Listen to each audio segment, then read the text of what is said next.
kasih Tuan Pengerusi, tuan-tuan dan puan-puan sekalian. Assalamualaikum warahmatullahi wabarakatuh.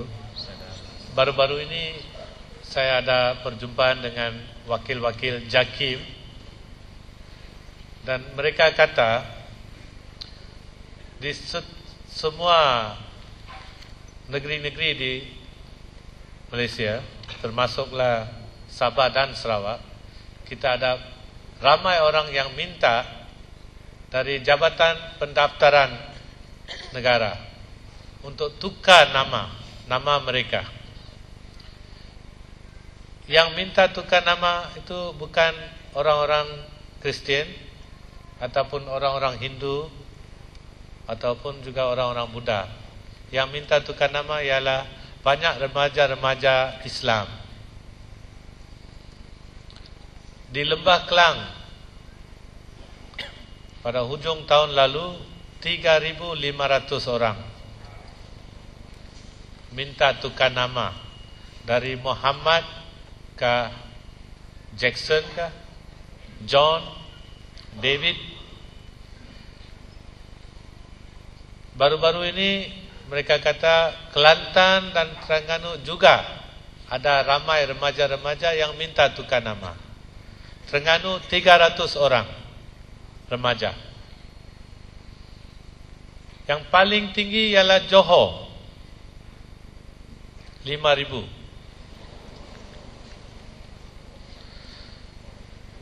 Saya fikir waktu saya dengar itu, orang Kristian lah yang bertanggungjawab. Saya tanya, ini mesti kerja padri-padri. Tapi bila siasat, ini bukan padri yang bawa mereka ke agama Kristian. Student-student, rakan-rakan di universiti, dia kata dia ada special air, holy water. Kalau minum tak payah belajar, boleh pass exam. Dalam air dia masuk pil hayalan.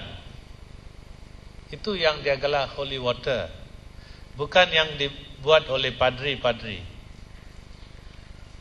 Kadang-kadang budak-budak yang minum air hayalan itu lupa nama, lupa siapa dia sendiri. Dan mereka ini dibawa ke Singapura, dan di sana ada satu persatuan, Malay Christian Association ataupun MCA. Bila kawan-kawan Kristian bawa budak-budak Melayu ke Singapura, dan sesudah minum air hayalan, mereka kata holy water, mereka tukar nama. Di Singapura, bila mereka tukar nama, setiap orang yang bawa orang ke MCA itu dapat 3,000 ringgit Malaysia. Kalau mereka bawa orang-orang Iban ataupun orang-orang bukan Islam ke MCA, dapat juga duit, tapi bukan 3,000, 1,000 sahaja. So, remaja-remaja Melayu adalah dia punya potensial. So, tujuan ataupun niat rakan-rakan mereka yang bawa budak-budak Islam ke MCA bukan nak bawa dia ke agama Kristian.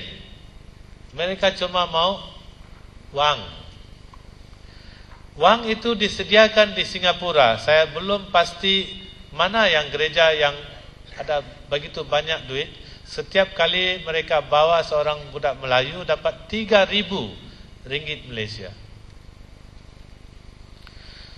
So, sekarang saya ada buat kajian di Sarawak. Kenapa ramai orang minta keluar, tukar nama arti mau jadi murtad. Saya pernah pergi ke Kampung Jaung. Kampung Jaung itu lebih kurang 3 jam dari Kuching. sempadan dengan Semanggang ataupun Sri Aman.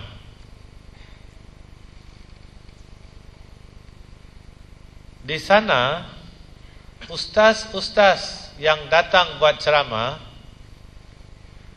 mereka itu boleh baca Fatihah, boleh baca banyak-banyak ayat-ayat suci Al-Quran dalam bahasa Arab, tapi akhlak dia tidak ada.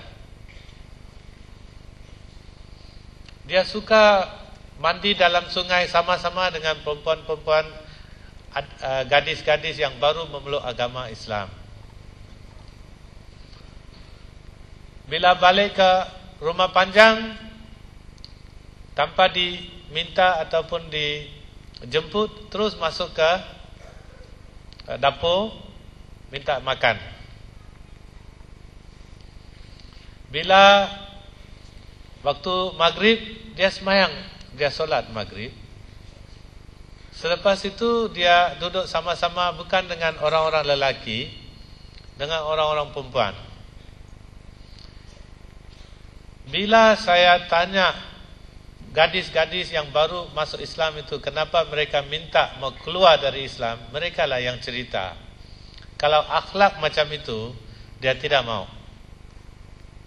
Ada setengah-setengah ustaz yang pergi sana kata, kami ini sekarang kita semua sudah masuk Islam, boleh kahwin 4.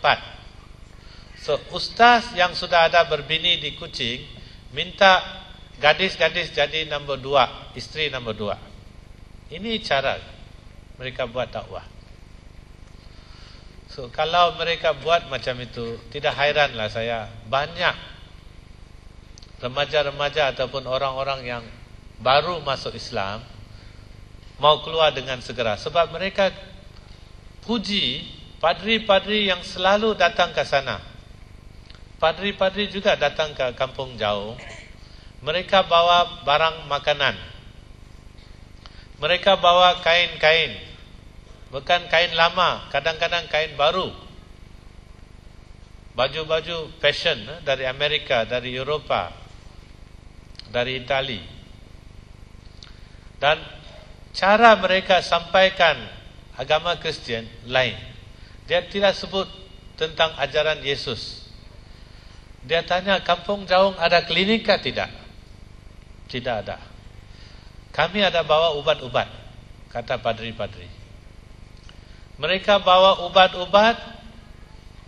Sana mereka kata gula-gula ataupun gula batu untuk budak-budak kecil, supaya bila mereka datang, bila orang-orang kampung tengok saja kereta padri, ramai orang datang ke kereta. Dia cukup gembira bila dia jumpa padri-padri yang datang ke sana. Dan padri-padri itu bawa banyak barang-barang untuk diberi, bukan minta dari sana. Kalau padri-padri duduk sana, duduk satu tempat jauh dari longhouse dan masak sendiri, tidak masuk ke dalam dapur minta makanan.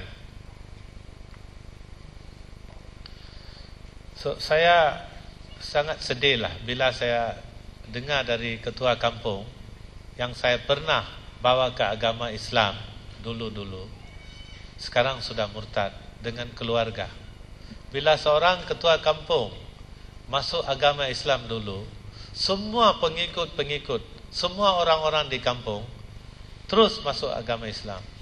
Sekarang kampung itu semua sudah jadi murtad.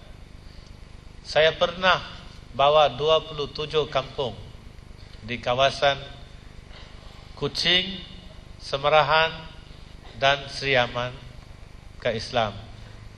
Sekarang cukup sedih, setengah-setengah dari kampung-kampung itu sudah murtad. Tapi ustaz-ustaz ada pernah pergi sana. Kalau kata tidak ada follow up, ada follow up. Tapi inilah ustaz-ustaz yang tidak ada training tentang misiologi, tentang cara-cara metodologi dakwah, teknik-teknik dakwah, tidak ada. Bila mereka pergi ke kawasan pendalaman, waktu saya beri ubat-ubat, sebab saya masih ikut cara-cara dulu, kalau mau tarik orang, beri ubat dulu, beri dia kebajikan, social activities. Kalau anak-anak dia cacat, hantar dia ke tempat-tempat yang ada orang-orang pakar yang boleh jaga orang-orang cacat. Tapi ustaz-ustaz yang ikut program dakwah terus pergi ke kebun saudara kita itu, ambil barang tanpa izin. Kalau musim buah-buahan, ambil saja. Kalau dia tengok pokok-pokok pisang, terus tebang, bukan ambil satu dua, terus semua. Ini cara dakwahkah? Saya fikir kita perlu ambil tindakan. Jabatan Agama Islam termasuk JAKIM perlu buat kursus khas untuk ustaz-ustaz dan ustazah-ustazah yang membuat dakwah di kawasan pendalaman. Mesti ikut kursus. Di dalam kursus mesti ada subjek metodologi dan teknik dakwah. Sebelum saya masuk Islam sebagai padri, kami ikuti kursus misiologi 2 tahun. Sebelum masuk ke kawasan itu mesti tahu cara budaya orang-orang di sana, apa yang mereka perlu, dan bahasa-bahasa yang mereka pakai mesti mau dibelajar sebelum pergi sana. Saya pernah jumpa padri-padri di Mill Hill, London yang belajar bahasa Iban. Dia tidak datang ke Malaysia, sebelum datang ke Malaysia sudah belajar bahasa Iban. Cara budaya sudah dibelajar. Sebab itu saya fikir kita perlu rujuk balik dan buat sistematik.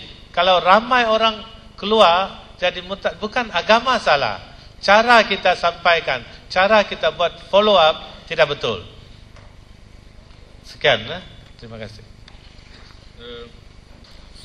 Pertamanya ana ucapkan ahlan wa sahlan wa marhaban bikum kepada ahli panel dan semua hadirin hadirat sekalian. Ana Osman Rizal bin Umar daripada Kuza dan mewakili himpunan mahasiswa Terengganu. Di sini ada 2 persoalan. Yang pertama, bagaimanakah cara atau kaedah untuk memulihkan kembali seseorang yang telah terminum holy water? Dan yang keduanya, bagaimanakah kedudukan ataupun status seperti mana yang kita maklum sebelum ini heboh tentang Nur Aisyah Bukhari, dan adakah beliau sudah kembali kepada Islam ataupun masih kekal di dalam Kristian? Wallahu a'lam. Terima kasih. Sila yang lain. Assalamualaikum warahmatullahi taala wabarakatuh. Tuan pengurusi serta barisan ahli panel. Saya nak sentuh 2 persoalan. Yang pertama, sila sebutkan nama. Saya Abdul Halim Abdul Rahman dari Kuala Terengganu. Yang pertama berhubung dengan holy water. Setakat yang saya ada sedikit maklumat berhubung dengan holy water oleh Protestan, cuma air biasa sahaja, sirap biasa. Tetapi yang kita dengar sibuk tentang holy water daripada Roman Catholic yang boleh menyebabkan peminumnya tidak boleh mengucapkan seumpamanya. Apakah holy water itu telah disihirkan atau tidak? Sebab yang Protestan tu makluman saya biasa sahaja. Yang keduanya, saya mengucapkan syabas dan tahniah kepada barisan ahli panel yang telah berusaha keras untuk menjalankan dakwah ke atas yang bukan Islam. Alhamdulillah. Cuma masalahnya perkara-perkara seumpama ini tidak dipublicitikan. Sebagai makluman kepada warga mu'alaf yang lain, benda ni penting sebab warga mu'alaf yang lain ni juga perlu dapat tahu metodologi untuk dakwah kepada family mereka. Sebab kalau mereka lack of experience, mereka tak boleh nak buat kerja ni. Jadi saya mengesyorkan, kalau dah buat Alhamdulillah, kalau belum buat saya mengesyorkan diadakan satu usaha pengumpulan data-data dan maklumat oleh mereka yang telah memeluk agama Islam. Kalau boleh dikumpulkan dan dijalankan kursus dan seumpamanya, supaya benda seumpama ini